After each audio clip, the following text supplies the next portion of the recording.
Hi everybody, the Mr. Suresh Prabhuji will be joining us any moment. We will begin it shortly. Thank you everyone for joining in.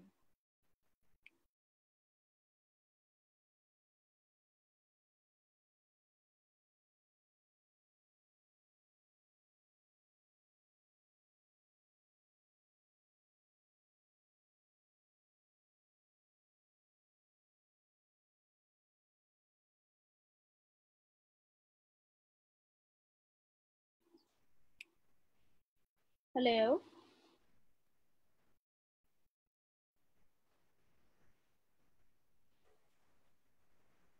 Hello, Aisha. Radhe sir. Hi Lurubin. Hi, Aksha. Hi, good afternoon, Harsha.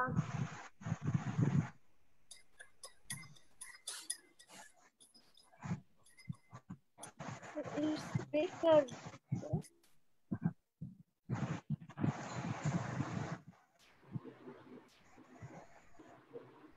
Sir, would you please switch on your camera, Suresh sir?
Hello.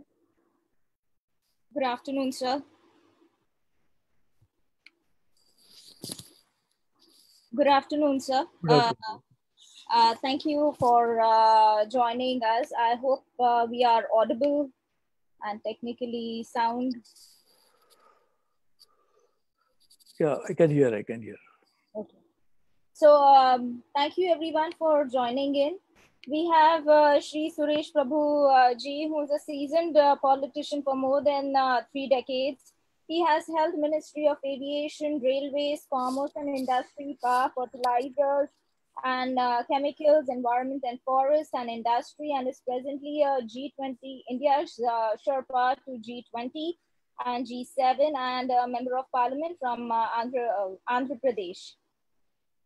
We have the most awarded and, as the industry says, a true blue collar leader in Indian politics with us today. Welcome, sir. Thank you. This program is presented by Digital Parliament. It's a app in which we are trying to connect the elected leaders with the youth of India, and supported by International Institute for CSR. So we have a lot of practitioners from CSR and sustainability in our group right now, and we all want to know, sir, how did you start about your journey from lawyer, CA to joining and reaching the helm of Indian politics? So what I suggest is, because there are some people who want to ask questions, let them ask questions. So I will then, we can start with the question answer so that as we answer the question, the session can go on. Okay. Charulata, we had few questions, so would you want to start with it?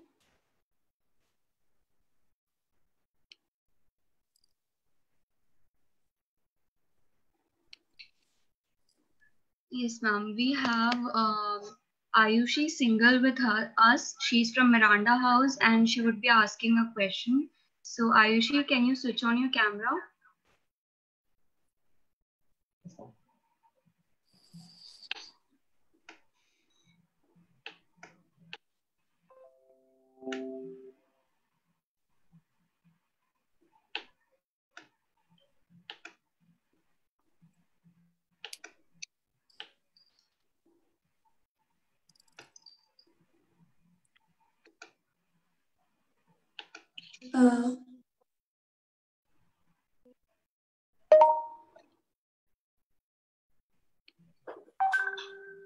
So my question.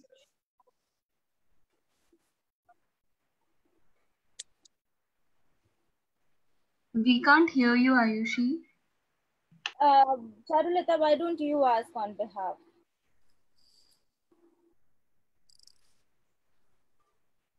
And maybe we all can switch on the cameras and we can ask the questions accordingly. Ask Harsha. Okay, Dr. Upadhyay, First, has been the head of Wiki CSR earlier and is with us. So, first of all, Namaskar, sir. It's always a pleasure to listen to you. We have been to so many of your meetings and when with you with CCII and all. It's always a pleasure to listen to you. Now, we are in the development sector.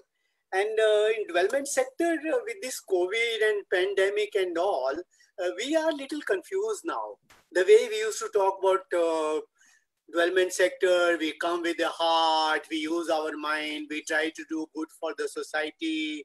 With this new CSR law, money going to PM Care Fund, we are literally confused in development sector. Okay, is there a role for the development sector people, or is this sector going to go down and we have to look for another job? No, this is for CSR. I work in CSR domain, but development sector, sir, everybody is confused. About Jobs what? are going Confused about their job. First thing about money. Will development sector get the money? Okay. पैसा आएगा development sector में कि नहीं? And second thing, job will remain there or not? And what is relevance of social sector now, especially during and after pandemic? Okay. See, firstly, when you talk about government sector, as I can understand why you're asking me this question, one is the government itself. So that is the employees of the government of India who work in various ministries, various departments of the government, either central government or state government, or even good part of them also work in the local government like district panchayats and others. So all those are the government employees directly. Now, most of them have a tenure jobs. That means they work, once they are employed, they work for whatever is the job period till their superannuate. Normally the job is like that. The second sector that you probably mean is by the public sector, which is the government run public enterprises. See, like oil companies, power companies and others. So they are the ones who have like commercial enterprises. Their ownership is with the government, but actually their own enterprise. For example, oil and natural gas company, ONGC, which is owned by the government. But what is the job of the ONGC? Is to go and drill, extract gas, and then sell it to the consumers. So such enterprises, again owned by the government, but still they are separate enterprises. So even if government sells their equity, the enterprise will continue. And normally when government sells the equity, government also puts the restrictions on the buyer that they must protect the jobs. So that is the second category. The third category is like the department-run enterprises. For example, railways, which is actually a commercial enterprise, but run by the government of India as a department of the government, historically. There again, there is a job guarantee for a simple reason is that employees are government employees. They get pension, they get salaries. So that is also there. So I think as far as the government is concerned, when you mean by government sector, you can even make more distinction, but very broadly you can make these three clear distinctions. Like the government employees themselves. Number two, government, again I am saying central, state government and the local government put together. The second category will be the employees of the state-run enterprises. And thirdly, department-run enterprises like railways. So all of them have different job contracts, but they are well protected under the labor laws. So I think, I don't think you should have any cause of worry really. But what about development sector, sir? जो हमारा development sector है, civil society, NGOs, and all the people working with CSR, because the money has reduced now. So what will happen to development sector, the civil society sector, which you have been always patronizing? So you now, what you're asking is a completely different sector, that is a civil society organization, as you can call them, or you can call them NGOs, you can call them non-government, or we can call them by many names. And such organizations would obviously, because of the Companies Act amendment, there's a compulsorily, they have to give 2% to social organizations, CSR, that is corporate social responsibility. Either they can give it to NGOs or the corporate can spend on their own. That's a Companies Act provision.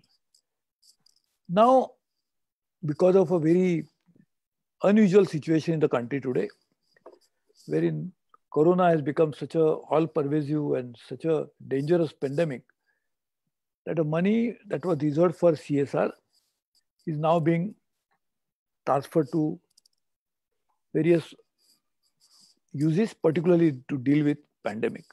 So you're right, the money is getting diverted. But just imagine, before the Companies Act was amended, there was no compulsory CSR spending. This happened only after the Companies Act was amended a few years ago.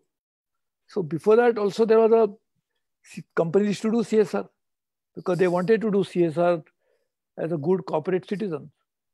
So they would be continuing to do that. But in this very unusual situation where the money is required, that is how the government has been doing it.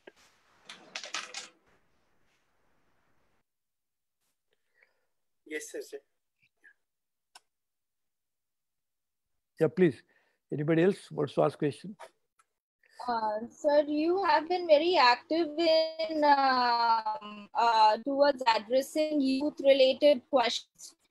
You have published papers such as Student Unrest in Bajaj Institute, Problems of Youth in the Third World in Liberia, and also organized something on relation to NGOs in the Asian Youth Seminar. What do you think the youth of India, how can they be a part of politics? And if they don't have a political background, how do they come in the system and establish themselves? See, the youth, there is the youth of today will become the senior citizens of tomorrow.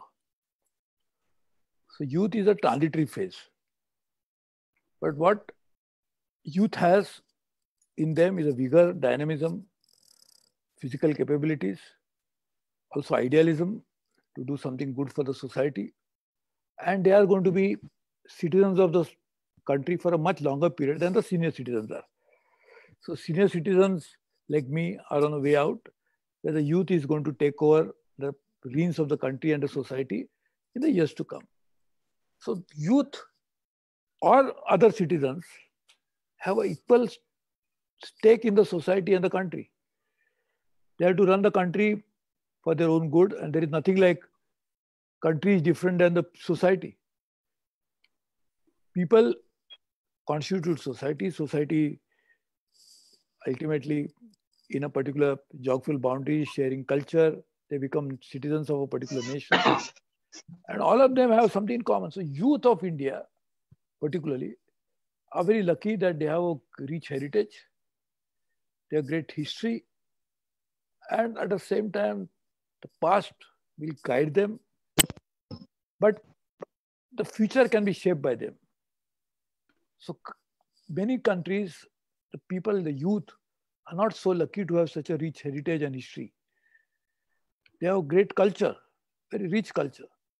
So these are the formidable capital that a youth inherits, and they can use that capital to build a society that they feel like.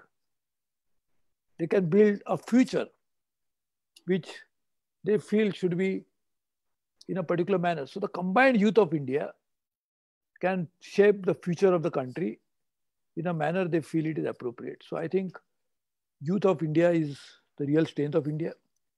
That's a part of society, and the society is lucky, as I said, to have such a fantastic cultural capital, historical capital,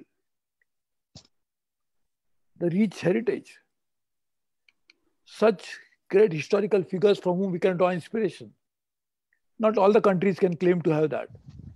Therefore, youth have a great ability to shape the future the way they like. Because this is not, anybody can tell them that this is how you should live your life for future. This is the destiny that they would like to shape on their own.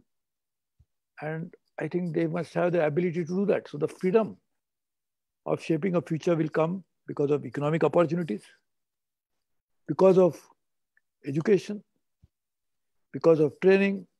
So all of that will make the youth of today the leaders of tomorrow. Therefore, we really look forward to their playing the rightful place in shaping the future of India and making India a far, far better country than what it is now or what it has been earlier. And luckily, we have a leadership of Prime Minister Narendra Modi, who is allowing the entrepreneurial spirit of India to be unleashed to its full potential. The Make in India program, the program of Startup India, all of these are in that direction to make youth realize their true potential. Thank you. Thank you, sir. May I request Bhaskar K to ask his question? Bhaskar, would you also introduce yourself? You are muted. Yeah. Yeah, hello. Yeah. Yeah, so my name is Bhaskar from investwise.com. So, what are the factors that you consider when you are making the policies? Because the economy is already under severe stress, unemployment rates are already high before the pre-crisis levels. What are the factors you are considered when making a policies now? Because the unemployment rate is already high, and now younger generations need employment. So what do you want to know? I want to know the employment. Already pre-crisis, before the crisis, unemployment rates are already high. Employment, okay, understand. See, basically, employment is a major mission of our government. Prime Minister Narendra Modi is fully committed to provide employment to all aspiring youth. But the nature of employment, the shape of employment, the type of jobs that people need to get has changed over a period of time. And not just in India, globally. The government jobs, which my other friend was asking first, government sector, has undergone a change.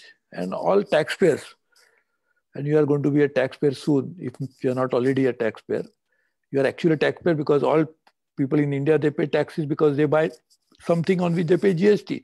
So everybody is a taxpayer in India. So these taxpayers would not like their taxes to be utilized only on paying salaries to the government employees. They want it to be used for development.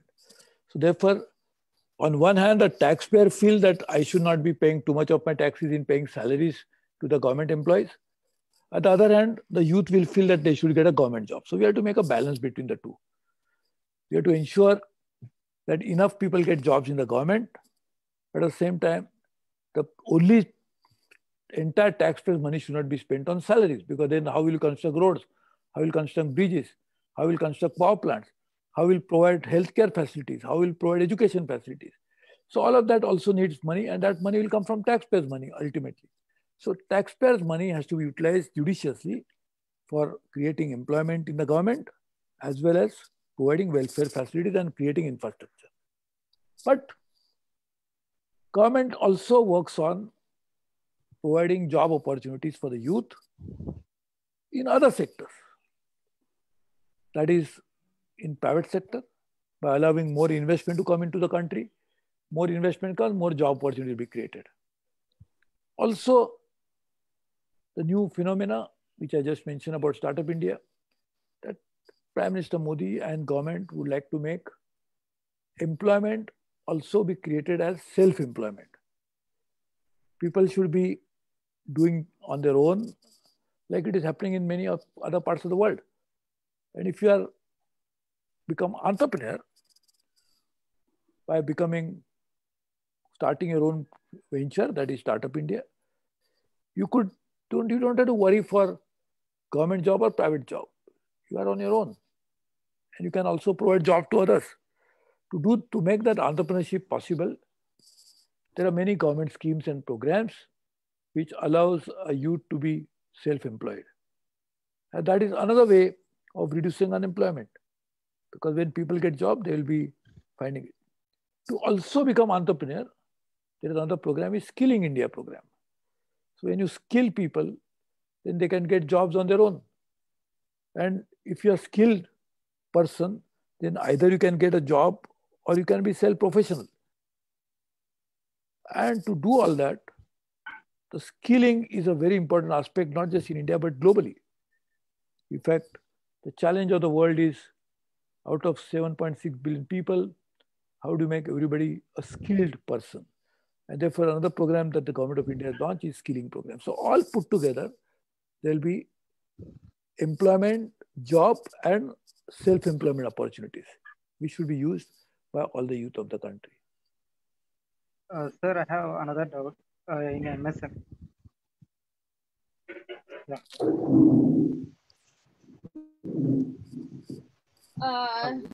Ayushi, Bhaskar, do you have one more question? Yes, because madam. we are running short of time, so has to leave in the next 5 minutes. So that's why. Just a minute. Just one doubt. Yeah. Sir, in MSME, as Nirmala Sitharaman said that every small business has to register under MSME. But in MSME, when I go to MSME website, it is asking for GST registration. As small scale businesses, on other side, small scale businesses no need GST. What is there is a contradiction between that? What is your say on? Bhaskar, I will answer.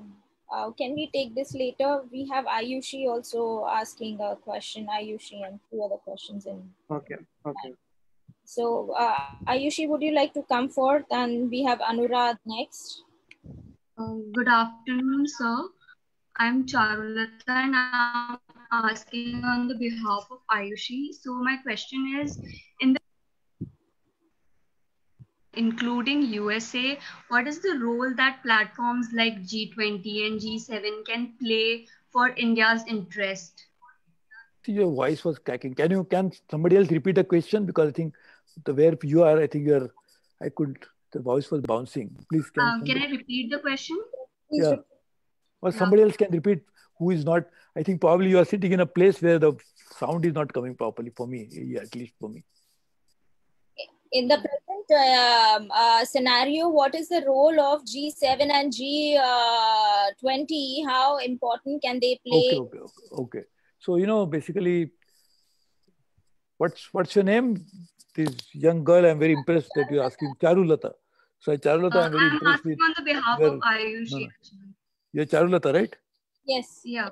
No, I know, and I'm very impressed with your question because at your age, you are interested to know about G7 and G20. See, G7 and G20, the G stands for the group, the number of countries which have come together. That is what it stands for. The 7 countries have been historically there as the grouping of 7 most industrialized countries of the world. Now that has changed completely. Like, for example, India is not in G7, but India is 5th largest economy of the world. Russia is not there in G7, but it used to be in G8, of course. Russia is not there in today G7, but Russia is a very important country in the world. Australia is not there in G7. South Korea is not in G7, but they are very important countries in the world. So G7, there's a proposal mooted by President Trump that G7 should be expanded to maybe G10 to include countries like India, Japan is of course, India, Australia, South Korea to begin with, and also Russia maybe, then it becomes G11. And that summit is going to take place in the end of next month in Washington.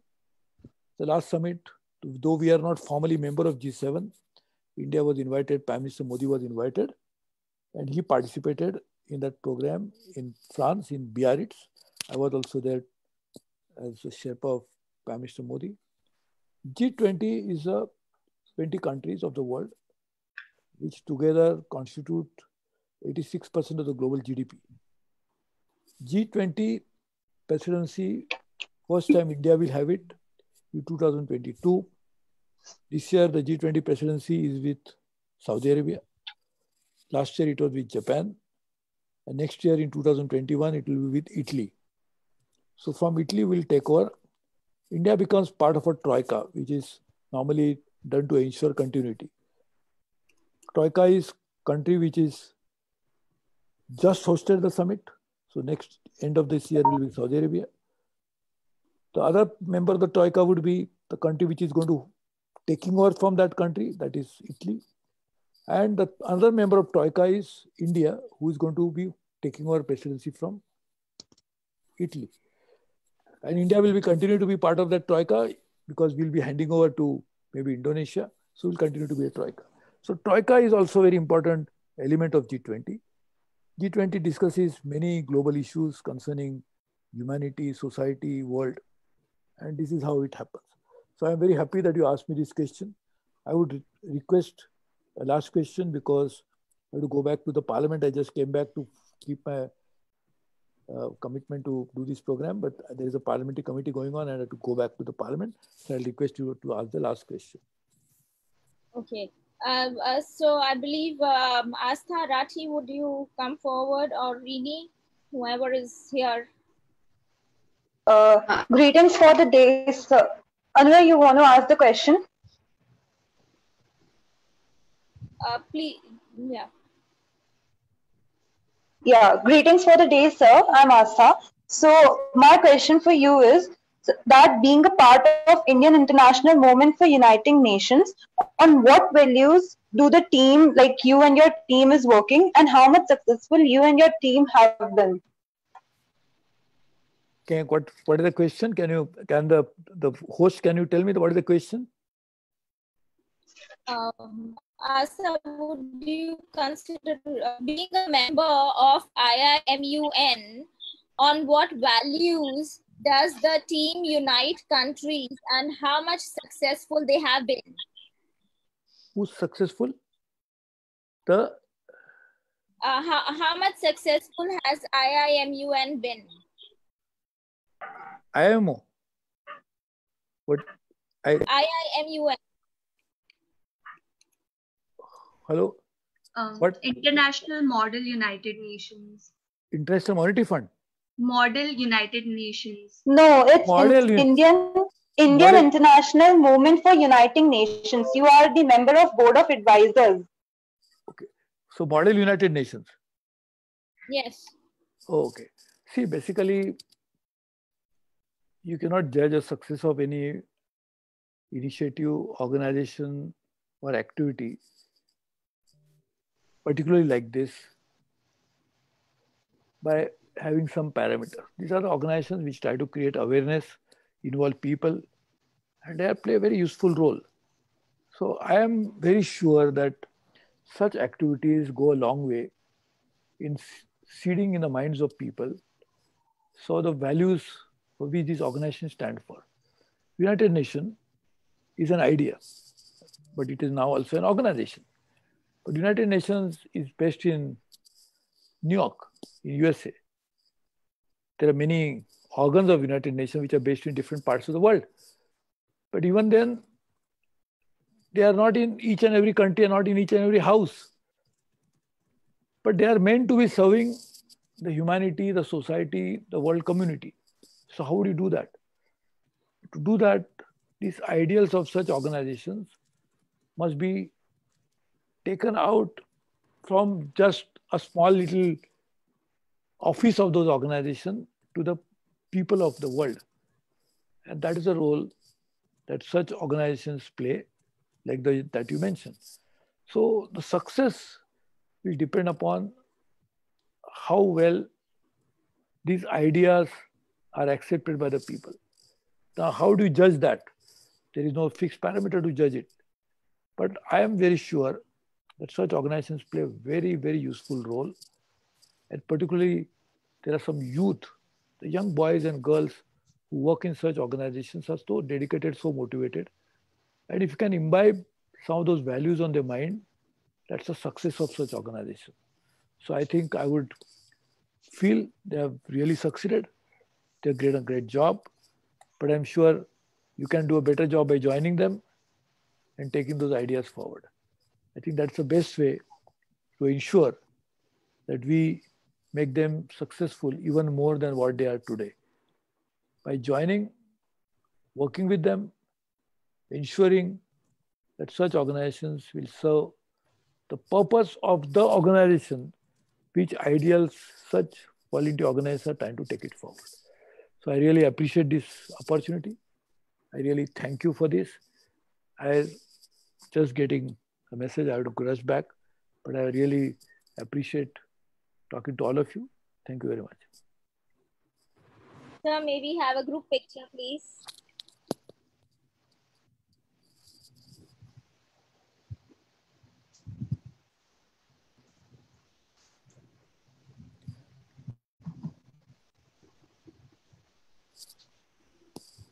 Thank you for joining us, sir. Any last message that you would like to share with us? Okay, he's left. Thank you everyone for being there. We have the next session is value creation by ESG reporting. So I hope Ludovin, now you are the person in charge, and I hope all the participants for the upcoming lecture have the access link. In case not, please reach out to us at any given point of time and we shall do the needful. Thank you everyone for joining in. Thank you, Dr. Upadhyay. Thank you, Bhaskar. Thank you, Rahul. Thank you, Soumya. Thank you, Vasta, Ayushi, Charulata, Abhishek, Akansha, Aniket, Singh, Anura, Bhushan, and everyone, Rini. I'm sorry, the time was pretty short, so couldn't ask. Thank you everyone for being there. Thank you. Thank you.